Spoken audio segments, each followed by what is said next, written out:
我今次 book 嘅酒店就位於麻布區，咁可以搭機場快線啦，或者巴士嘅。巴士就會方便啲，唔使又上又落啦，有3架都可以去到嘅。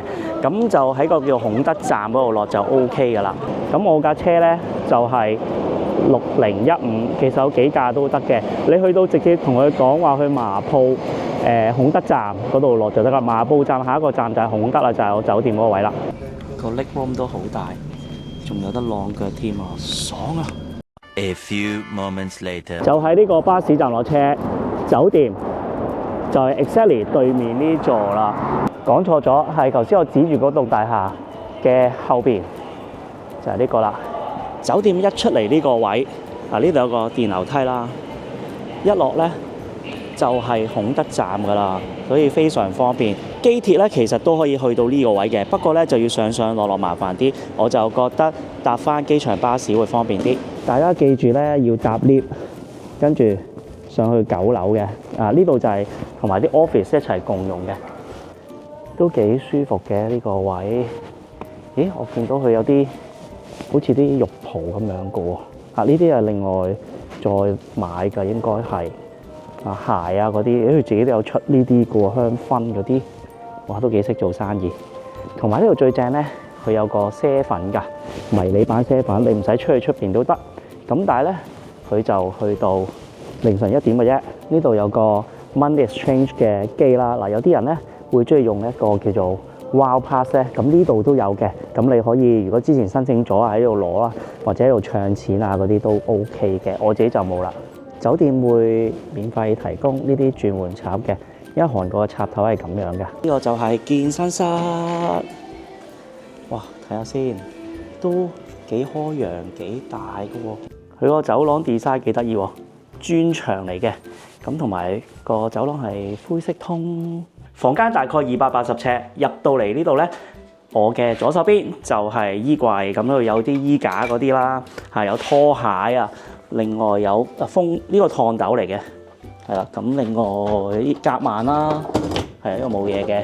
右手邊洗手間，左手邊係免治馬桶啦，都幾大喎。其實呢度 OK 喎，有晒嗰啲洗手啊、body lotion 啊嗰啲嘢。但係咧，韓國咧係冇牙刷嗰啲供應嘅，一個環保條例，所以你自己帶牙刷、牙膏。淋浴間啦，仲好啊，我唔中意浴缸。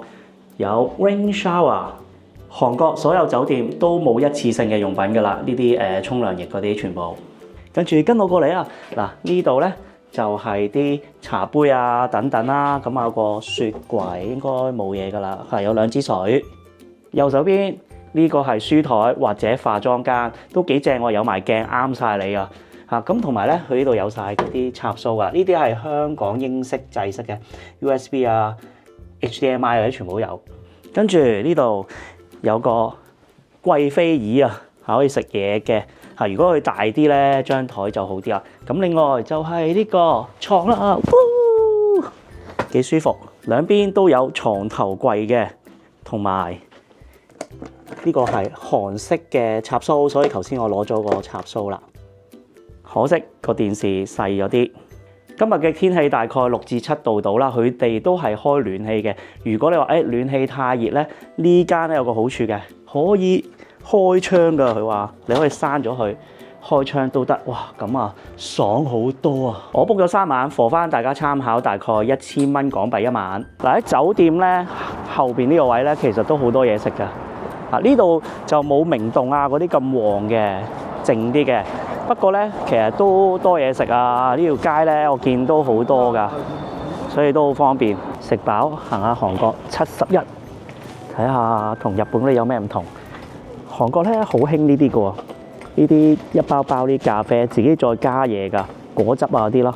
嗱，呢度好多呢啲可以加，底褲有啲一包包細包嘅喎。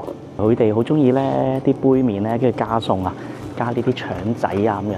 好多款飯團啊，我都未食過韓國嘅飯團啊。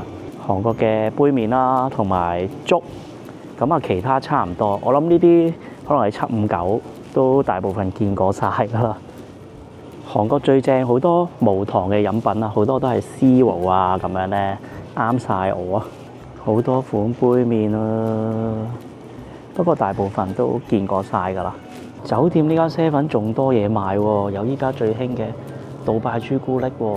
頭先嗰度咧咩都冇噶，呢個咧好多款式喎，連呢啲 energy bar 都有杜拜朱古力喎。依家真係非常之興啦，仲有啲 cookies， 又係杜拜朱古力，donut。喂，呢個 zero 喎，喂正喎呢啲早餐嗰啲喎，好多鋪田嘅嘢飲啊，蛋白嗰啲啊，所以做健身嗰啲咧就唔使擔心啦。喺韓國酒店樓下呢間餐廳咧，嗰個焦糖布甸咧好食噶，同埋嗰個 cream brulee 都好食噶。酒店好好，我問佢個巴士站去仁川機場喺邊度咧，佢俾咗張卡我啦。嗱，呢個咧就係我哋個酒店，呢啲數目字咧就係孔德站嘅出口嘅號碼嚟嘅，我哋就喺9號出口附近嘅。咁之後咧，我哋就過翻對面馬路啦。我哋落車喺呢個位嘅，咁啊過翻對面馬路，再行前少少，近住2號出口呢個位置啦。咁對面就係5號出口嘅，同埋咧佢後邊都有寫得好清楚啦，就係呢3架巴士6015、6701同埋6702，大概每15至20分鐘一班車，都好密嘅。咁車程大概係60至70分鐘，我自己經驗咧就45分鐘就到㗎啦。不過最好就預鬆少少啦。呢個位咧就係我哋嘅酒店。咁之前咧就喺呢個位落車嘅。咁咧你行到過嚟呢度，係啊，就係我依家企緊呢個巴士站。咁你見到有啊，呢個6015，跟住呢個6701、6702，呢度有埋 timetable。住咗幾晚，總結翻，我覺得呢度係幾舒服嘅。佢個暖氣咧就唔係好熱嗰啲。如果你覺得熱咧，其實就算開少少窗咧，我覺得都 OK。我朋友就有開少少窗，但我自己咧就覺得冇問題嘅，唔會話好局促嗰啲。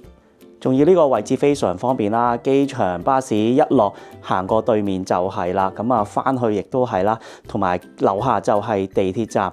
個位置咧，去譬如汝矣島啊，都係搭幾個站去聖水洞啊、明洞啊嗰啲都唔係好遠嘅，都係屬於比較中間點嘅位置。佢係黐住個漢江個位嘅，同埋我中意呢度靜中帶旺。一行落去咧，過對面街就已經係好多嘢食，同埋開到好夜嘅。咁我要離開首爾啦，要出發去東京。希望今次呢條片咧幫到大家去參考下呢間酒店啱唔啱你哋啊！大家記住留意我另外一條片咧，就講好多餐廳咧喺呢頭附近啦，同埋喺唔同嘅地方咧係冇遊客嘅，係比較 hidden gem 嚟㗎，都係我慢慢自己發掘㗎。希望大家都會中意睇埋嗰條片啦。今次片分享嚟到呢度啦，希望大家中意。如果中意嘅，記得訂閱同埋俾個 like， 仲有 follow 埋我 Facebook 同 Instagram。咁啊，約定你下條片再見。錯，喺東京再見，拜拜。